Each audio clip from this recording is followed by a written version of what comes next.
Captain Tae-ho Kim stood in the center of the massive council chamber, his blue uniform crisp despite the long journey from Earth. Around him, hundreds of alien beings sat in floating seats that rose high into the air like a twisted metal forest. Their eyes, tentacles, and sensors all focused on him with cold judgment. The chamber was built to make visitors feel small. It worked on most species. But Tae-ho had fought in 3 wars and survived the Void campaign. A fancy room with angry aliens did not scare him. Dr. Hye-jin Park stood beside him, her tablet glowing with data she would never get to present. She had spent 5 years preparing humanity's defense. Now it seemed no one wanted to hear it. Council will now hear the final judgment, announced Veltar, the tall gray alien who led the session. His voice echoed through speakers that made it sound like thunder. Humanity has been judged by 862 member species of this council. Tae-ho felt his jaw tighten. Judged. Not tried. Not given a fair hearing. Judged. The massive screen behind Veltar lit up with images that made Tae-ho's stomach turn. Human soldiers, in battle armor, ships firing weapons, explosions on distant worlds. They showed only the violence, never the context. Never the fact that humans had been defending other species. Never the fact that humans had saved more lives than they had. "Taken. Look at them," whispered a voice from the upper levels. The chamber's design made every whisper carry. "So aggressive. So violent." "I heard they eat their own dead," came another voice. "Savages," hissed a third. Hee-jin's hand moved to her tablet, ready to show the real data. Human crime rates were lower than 78% of galactic species. Human charity gave more aid to struggling worlds than any other species. Human scientists had cured 15 major diseases that plagued the galaxy. Tae-ho put his hand on her arm and shook his head slightly. The fix was in. Facts would not save them today. Veltar continued his speech, his words rolling through the chamber like a death sentence. "The species known as humanity has shown itself to be incompatible with civilized galactic society. Their aggression threatens the peace we have worked for centuries to build." "What about the Void War?" Tae-ho called out, his voice cutting through the chamber's acoustic design. "What about the 3 billion lives we saved when we held the line at Kepler Station?"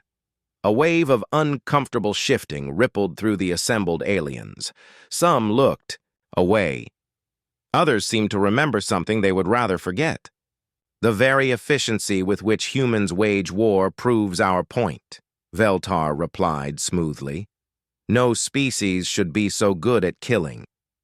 "We are good at it because we practice it on ourselves," Tae-ho shot back. "We learned to fight because we had to survive. We learned to protect others because we know what it means to be hurt." Kixmara, a crystalline being who glowed with inner light, spoke from her high perch. Her voice chimed like broken glass. "The human speaks truth about their protective nature. My people remember their aid during the Crystal Plague." For a moment, hope flickered in Tae-ho's chest. Maybe some would stand with them, but Veltar's response crushed that hope. "Noble Kixmara speaks with a kind heart. But kindness must not blind us to danger. A species that can save 3 billion lives can just as easily destroy 3 billion lives. We cannot take that risk." The vote began immediately. No more discussion. No chance for humanity to present their side. Just cold judgment from beings who had never walked on Earth, never met human children, never seen human art or music or poetry. The votes appeared on the great screen as each species made their choice.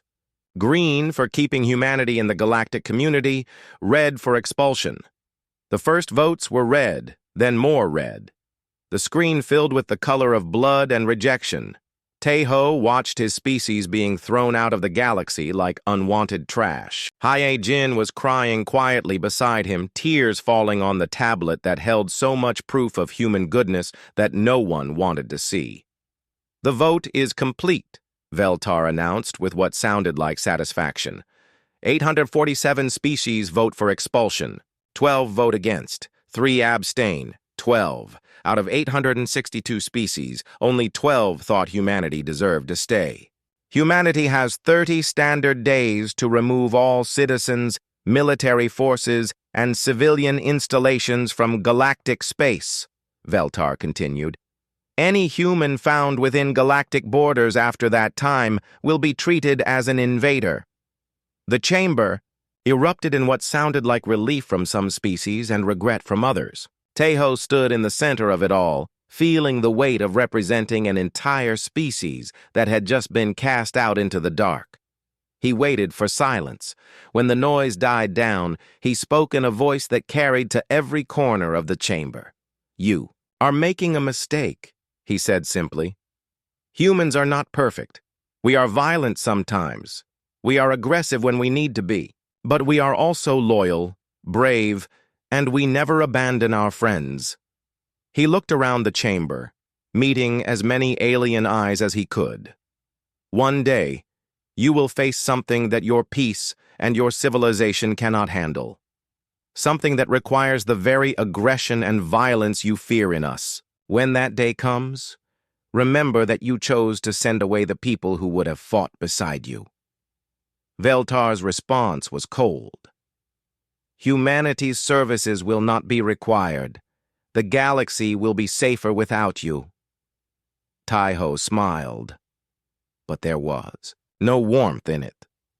"I hope you are right. For your sake, I really hope you are right." He turned and walked toward the exit. He had Jin beside him. Behind them, the council chamber buzzed with alien voices discussing their victory over the dangerous humans. As they reached the door, Tejo heard Kixmara's voice, barely a whisper, but clear in the chamber's design. "We will regret this day." But it was too late. The deed was done. Humanity had been judged and found wanting by beings who valued safety over friendship, fear over trust. Tejo and Hyojin walked through the long corridors of the council station toward their ship. In 30 days, every human in galactic space would follow them into exile. The galaxy had made its choice. Soon it would learn the price of that choice. Admiral Subin Lee stood on the bridge of the massive cargo ship New Hope, watching through the view screen as another human colony was evacuated. Below, on the planet's surface, thousands of families loaded their belongings onto transport ships. Everything they had built over generations was being left behind. "How many more worlds?" asked Captain So Young-yoon, who commanded the escort fleet protecting the evacuation ships. 47, Subin replied, her voice tired. "We have evacuated 800 worlds so far, 47 to go." 6 months had passed since the Council's judgment. 6 months of the largest movement of people in galactic history. Over 2 billion humans were leaving their homes, their jobs, their lives, because the galaxy no longer wanted them. Engineer Do-hyun Choi approached from his workstation, a tablet in his hands. "Admiral, I have the latest reports from our advance teams. The Outer Rim territories are better than we expected. 3 systems have planets that can support large populations without much work." Subin nodded. The Outer Rim was far from galactic civilization. It was where criminals and exiles usually went to hide. Now it would become humanity's new home. "What about defenses?" So Young asked. "If we are going to live out there alone, we need to protect ourselves." Do-hyun smiled for the first time in weeks. "That is the good news. Without council restrictions on military technology, our engineers are making incredible progress. We have new ship designs that are 50% faster than anything the galaxy has seen." Dr. Ji-woo Nam looked up from her corner where she was interviewing evacuated families. "The psychological impact is severe, but manageable. Humans adapt well to change when they have hope. We need to give them hope." The hope was there, Subin thought, buried under anger and sadness, but there. Humans had always been good at surviving. They had survived ice ages, wars, plagues, and disasters on their home world. They would survive exile, too. A communication alert sounded on the bridge. The face of Commander Jaewon Kwon appeared on screen. He was leading the evacuation of the industrial world of New Geneva. "Admiral, we have a problem," Jaewon said. "Local alien authorities are demanding we leave behind all advanced technology. They say it belongs to the galactic community, not to humanity." Subin felt anger rise in her chest. Are they now? And what exactly do they plan to do with human-designed fusion reactors and medical equipment? They claim it is for the safety of the galaxy, Jaewon replied.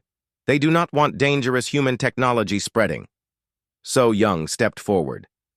"Admiral, my ships can be there in 6 hours. We can make them reconsider their position."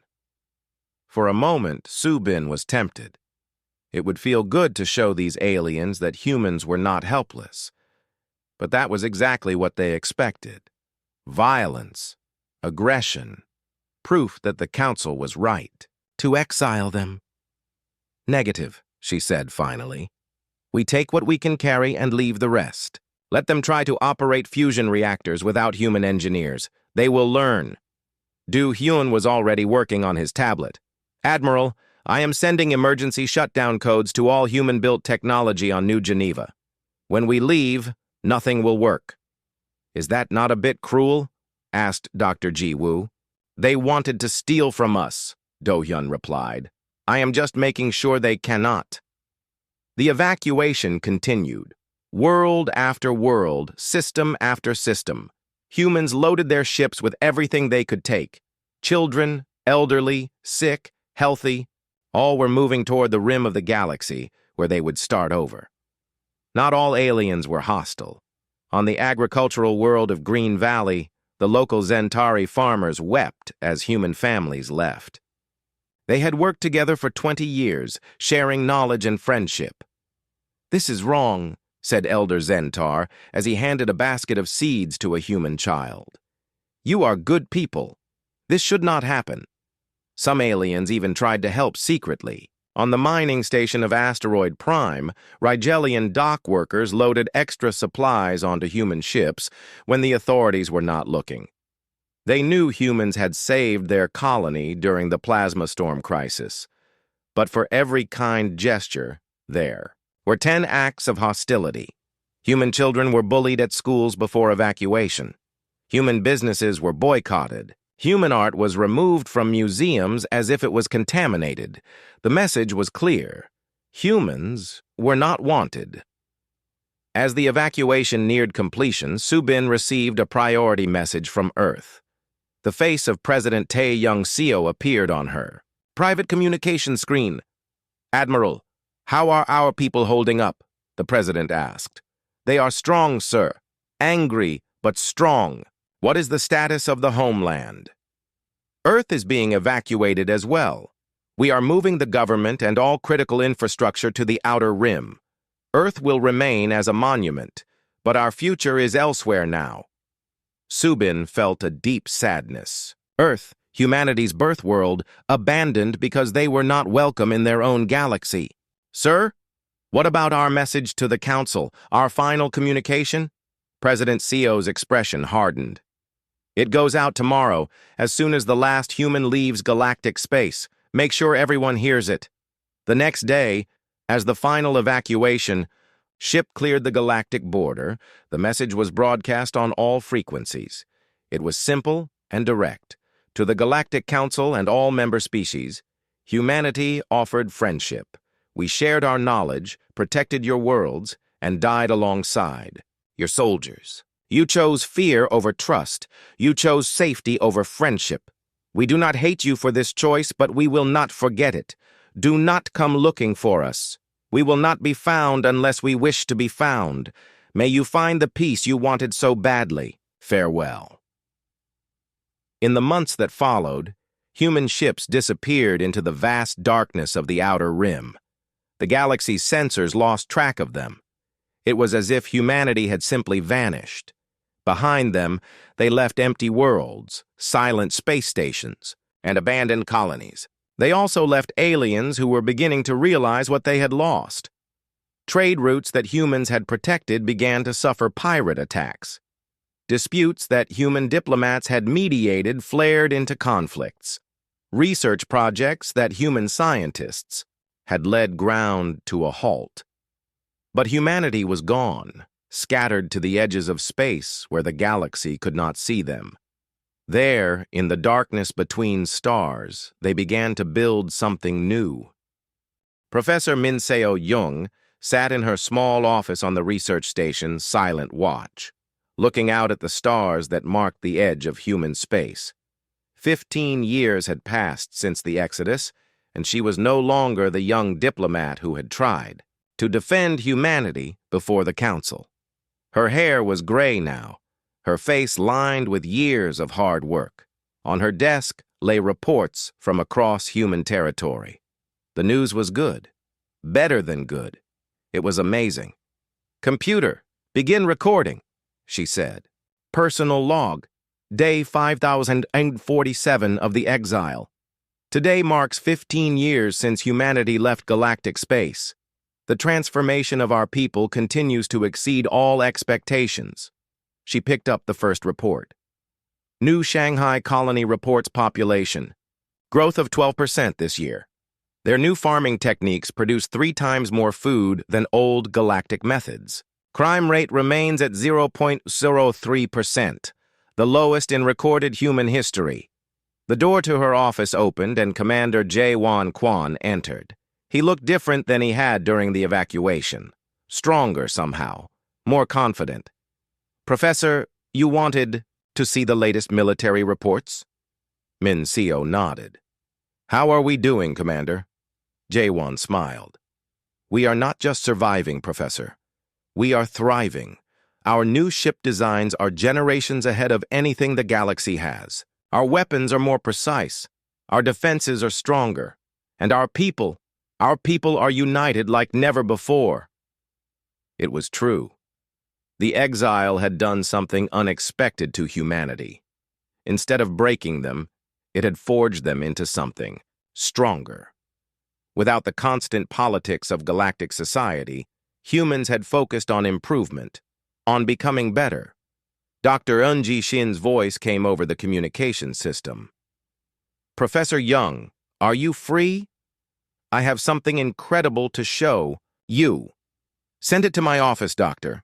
The holographic display in Min-seo's office lit up with an image that made her gasp. It was a ship unlike anything she had ever seen.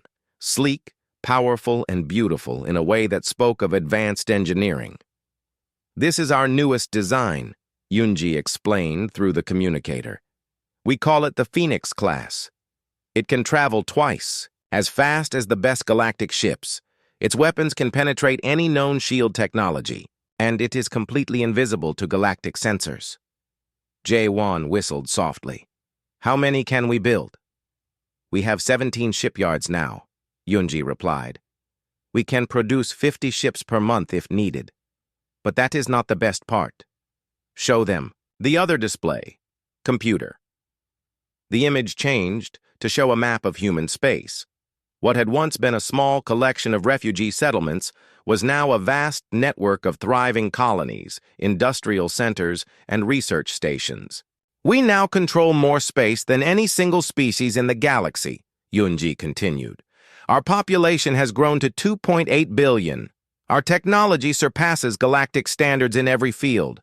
We have become what we were always meant to be." Min-seo felt pride swell in her chest, but also sadness. All of this progress had come at a price. Humanity was alone now, cut off from the galaxy they had once called home. The communication system chimed again. This time it was Captain Woo Jin Lee, commander of their stealth reconnaissance fleet. "Professor, I have news from galactic space. You need to hear this." "Go ahead, Captain." "The galaxy is falling apart," Woo Jin said bluntly. "Without human peacekeepers, 3 major wars have started. The Altarian Empire is fighting the Crystal Coalition. The Zentari Farmers Union is at war with the Regelian Mining Consortium. Pirate attacks have increased by 400%. Jae-won frowned. What about the Council? Are they doing nothing? The Council talks and talks, but does nothing, Wu Jin replied. Without humans to enforce peace agreements, every species just does what it wants. Trade has dropped 30%. Several colonies have been abandoned because they cannot defend themselves. Min Seo was not surprised. Humans had been the galaxy's soldiers, peacekeepers, and problem solvers for centuries. Without them, old tensions were erupting everywhere. There is more, Wu Jin continued. My scouts report strange energy readings at the galaxy's edge. Something is out there, Professor. Something big. The office fell silent. Min Seo felt a chill run down her spine. What kind of energy readings? She asked. Unknown technology, nothing in any galactic database, and it is moving toward inhabited systems. Yunji's voice came back online. Captain, can you send us the data? We need to analyze it. Already transmitted. Professor, there is something else. Veltar is no longer council leader. He was voted out last month after the Rigelian War started. The new leader is someone called Zixandra. She seems more reasonable, but the damage is done. Min Seo nodded slowly. Veltar's fall was not surprising. Leaders who make bad decisions usually pay for them eventually. After the others signed off, Min Seo sat alone in her office, thinking about the reports. Humanity was stronger than ever, but the galaxy was weaker. And now there was some unknown threat approaching. She thought about the humans who had died defending galactic worlds during the Void War. Good people who had sacrificed everything to protect aliens who later cast them out. What would those heroes think of the galaxy now? Her computer chimed with an incoming message. It was from Dr. Hai-Jin Park, who now ran the largest research facility in human space. Min Seo, I have been analyzing the energy readings Captain Lee sent. This is not good news. Whatever is coming, it is powerful enough to destroy entire star systems. And it is heading straight for the core worlds of galactic civilization.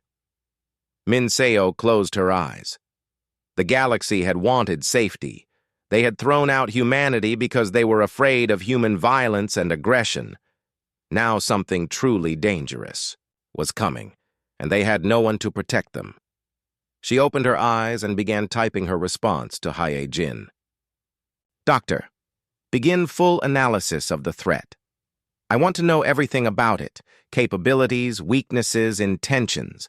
We may not be part of galactic civilization anymore, but those are still billions of innocent lives at risk. Are we going to help them? Hai-Jin asked. Min Seo looked out at the stars that marked the boundary between human space and the galaxy that had rejected them. Somewhere out there, former friends faced a threat they might not be able to handle alone. I do not know, she replied honestly, but we need to be ready for whatever comes next. The galaxy had made its choice 15 years ago. Soon it would learn whether that choice had been worth it.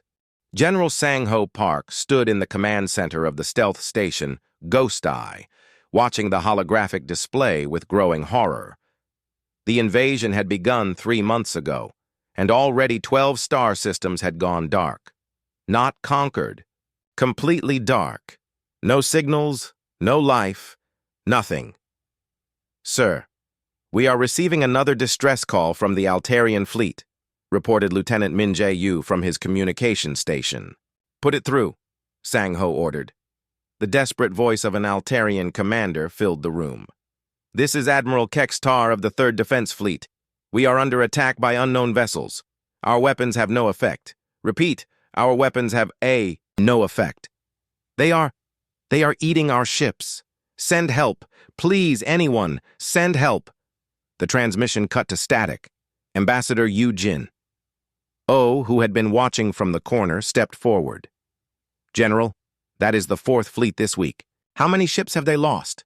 Over 3,000, Sang-Ho replied grimly. And that is just what we know about. The real number is probably much higher.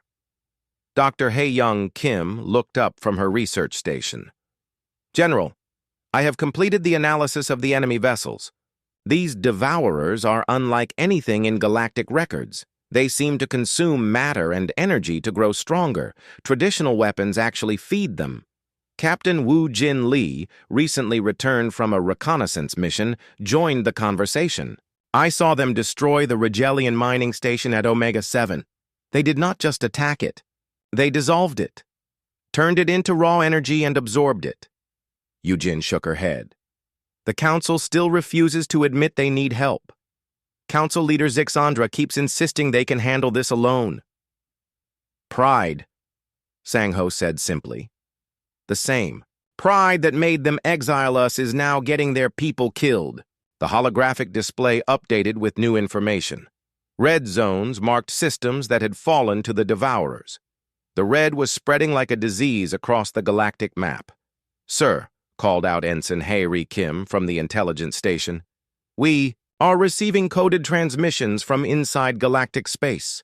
Several species are asking if humanity still exists. They want to know if we can help. Unofficial requests? Yujin asked. Yes, Ambassador. Nothing from the Council directly, but individual worlds and fleets are desperate. Sang-Ho studied the map. At this rate, the Devourers would reach the core worlds within 6 months. Billions would die. Maybe trillions. What is our fleet status? He asked Captain Wu Jin. Ready for combat, sir. Admiral Boram Jang has 40. Phoenix-class ships on standby. Our new weapons have been tested and are fully operational. Dr. Hae-Young looked up from her research. General, I believe our quantum disruptors will be effective against the Devourers. They break down matter at the subatomic level, preventing the enemy from absorbing the energy. You believe? Sang-Ho asked. I am 87% certain. We need field testing. To be sure. Yujin moved to the central display. General, we need to make a decision. Do we watch the galaxy burn, or do we act? It was the question that had haunted Sang-Ho for months. The galaxy had thrown humanity out like garbage. They had called humans violent, dangerous, unfit for civilized society.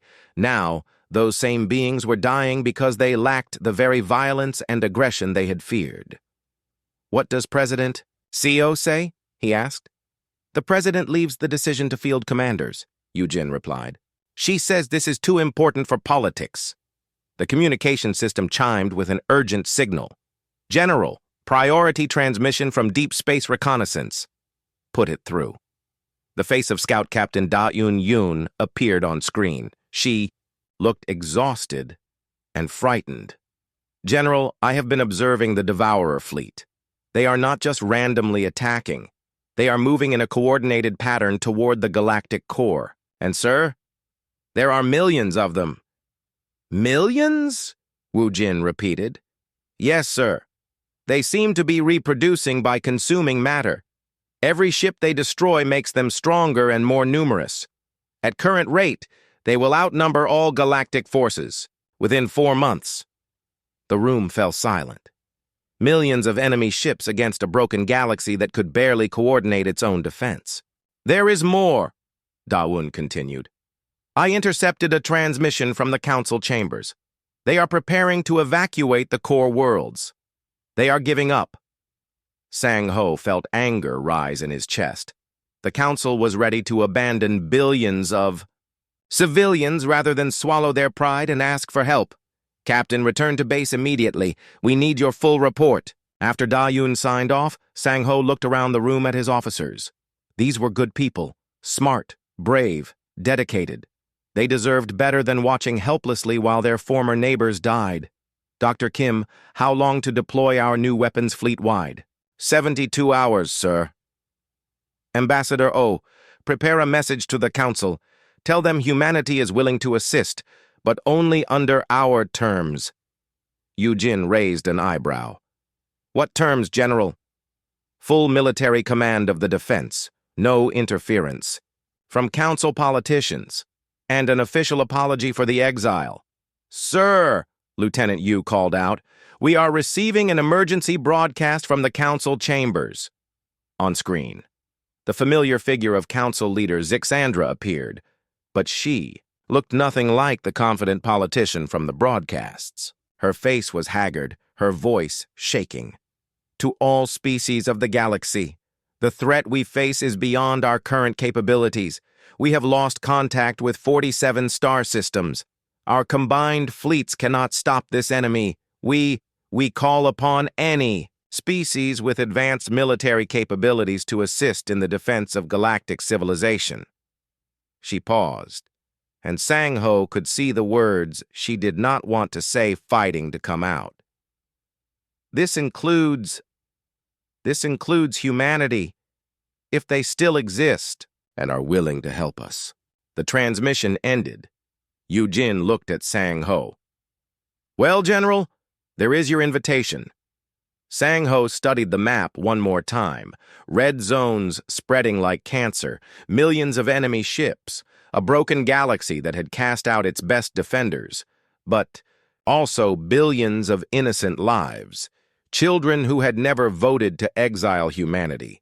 Families who just wanted to live in peace. Scientists and artists and farmers who deserved a chance to survive. "Send the message to President Seo," he said finally. "Tell her the galaxy is calling for help, and tell her that humanity remembers what it means to be heroes, even when no one else does." The die was cast. Soon, the galaxy would learn whether humanity's exile had been wisdom or the greatest mistake in galactic history. President Tae-Young Seo sat in her office aboard the flagship Terra Rising, reading the message that would change everything. Outside her window, the massive human fleet stretched to the horizon, ships that the galaxy had never seen, built with technology they could not imagine. Fleet Admiral Boram Jang stood at attention before her desk. "Madam President, the fleet is ready. All ships report combat readiness. The crews are eager to engage." "And the Council's response to our terms?" Tae-Young asked. Ambassador Seola Kang stepped forward with a grim expression. "They accepted everything. Full military command, no political interference, and—" She paused. Council leader Zixandra delivered a public apology to humanity for the exile. It was broadcast across all galactic networks. Tae-Young nodded slowly. It had taken the near destruction of their civilization, but the galaxy had finally admitted they were wrong. "Dr. In-Ho Ryu, are your weapons ready?" The elderly scientist smiled with confidence. "Madam President, our quantum disruptors have been tested and are fully operational. Unlike galactic weapons, they will not feed the devourers. They will destroy them completely." Boram activated the holographic display, showing the current battle situation. The Devourers have taken 63 star systems. Their main fleet is moving toward the core worlds. At current speed, they will reach the capital. Systems in 6 days. "How many enemy ships?" Tae-Young asked. "Approximately 2.3 million vessels, growing by the hour as they consume more matter." The numbers were staggering. But humanity had not spent 26 years in exile, just surviving. They had been preparing for war, the kind of war that only humans truly understood. "Admiral, begin the operation." Boram saluted. "Yes, Madam President. All ships. This is Fleet Command. Operation Homecoming is now active. Jump to your assigned coordinates." The space around them filled with the blue light of hyperspace jumps as the human fleet scattered across the galaxy. They had divided into 12 battle groups, each targeting a different devourer swarm. Tae-Young watched the tactical display as humanity returned to galactic space for the first time in over 2 decades. But they were no longer the species that had been cast out in shame. They were something new, something stronger. Captain Woo-Jin Lee's voice came over the communication system from his position with Battle Group 3. "Contact with enemy forces in the Vega system. Beginning attack run." The first engagement lasted exactly 17 minutes. "This is Battle Group 3, Woo-Jin reported. "Enemy swarm eliminated. Repeat, all 1,847 enemy vessels destroyed. No human casualties. No ships damaged," Boram smiled grimly. "Battle Group 7 report. Enemy forces in the Rigel system eliminated. 3,144 vessels destroyed, moving to secondary targets." One by one, the battle groups reported complete victories. The Devourers, which had seemed unstoppable against galactic forces, were being systematically destroyed by human technology. Dr. Inho's quantum disruptors worked perfectly. Instead of being absorbed, the energy from destroyed Devourer ships simply dissipated into space. The enemy could not adapt, could not evolve, could not grow stronger. On the main display, red zones began turning blue as human forces liberated system after system. What had taken the Devourers months to conquer was being reclaimed in hours. "Admiral," called out Communications Officer Jin-Soo Park, "we are receiving thousands of messages from across the galaxy. Every species is trying to thank us." "And from the Council?" Tae-young asked. "Council leader Zixandra is requesting a direct communication link. Put her through." The image of the alien leader appeared on screen. She looked years older than she had just days before, but there was relief in her eyes. "President CO, we cannot find words to express our gratitude. Humanity has saved us all." "We did what we have always done," Tae-young replied simply. "We protected those who could not protect themselves. Even after what we did to you. Even after we cast you out." Tae-young was quiet for a moment. "Council leader, humanity learned long ago that sometimes you must do the right thing even when others have wronged you. That is what makes us who we are." Zixandra's voice broke slightly. "How can we ever repay this debt?" "By remembering," Tae-young said. "Remember that diversity makes us stronger, not weaker. Remember that being different does not make someone dangerous. Remember that fear should never overcome wisdom." The battle reports continued to stream in. Battle group after battle group reporting total victory. The Devourer fleet, which had numbered in the millions, was being reduced to scattered remnants. Fleet Admiral Bo Ram approached Tae-young's desk. "Madam President, we have a problem." "What kind of problem?" "A good problem. We are winning too easily. Our forces are ahead of schedule by 18 hours. At this rate, we will have eliminated the entire Devourer threat within 3 days." Tae-young almost smiled. Too successful. Only humans would consider overwhelming victory a problem to solve. Any sign of Devourer reinforcements? Negative. Dr. Ryu believes we have encountered their entire invasion force. They appear to have committed everything to this attack. 3 days later, it was over. Captain Woo-jin Lee stood on the bridge of his ship in what had been the heavily infested Centauri system, watching the last Devourer vessel dissolve under quantum disruptor fire. "This is Battle Group 3. Final enemy vessel eliminated. The Centauri system is clear." Across the galaxy, similar reports echoed the same message. The Devourers were gone. Not retreated, not defeated. Gone. Eliminated completely by human technology and tactics. The galaxy was safe. In the council chambers, an emergency session was called. For the first time in galactic history, every single member species attended. They came to witness humanity's return to galactic civilization. President Tae-young Seo entered the chamber where Captain Tae-ho Kim had stood 26 years before. But this time, the reception was very different. Every alien representative stood as she walked to the central platform. Council leader Zixandra approached the podium with a document in her hands. "By unanimous vote of all 862 member species, humanity is not only welcomed back into galactic civilization, but is granted permanent seats on the High Council, full military command authority, and our deepest apologies for the grave injustice of your exile." The chamber erupted in applause that seemed to go on forever. Tae-young waited for silence, then spoke in a clear voice that carried to every corner of the chamber. "Humanity accepts your apology and your invitation. We return not as conquerors, but as friends. We have learned much during our exile, and we hope the galaxy has learned as well."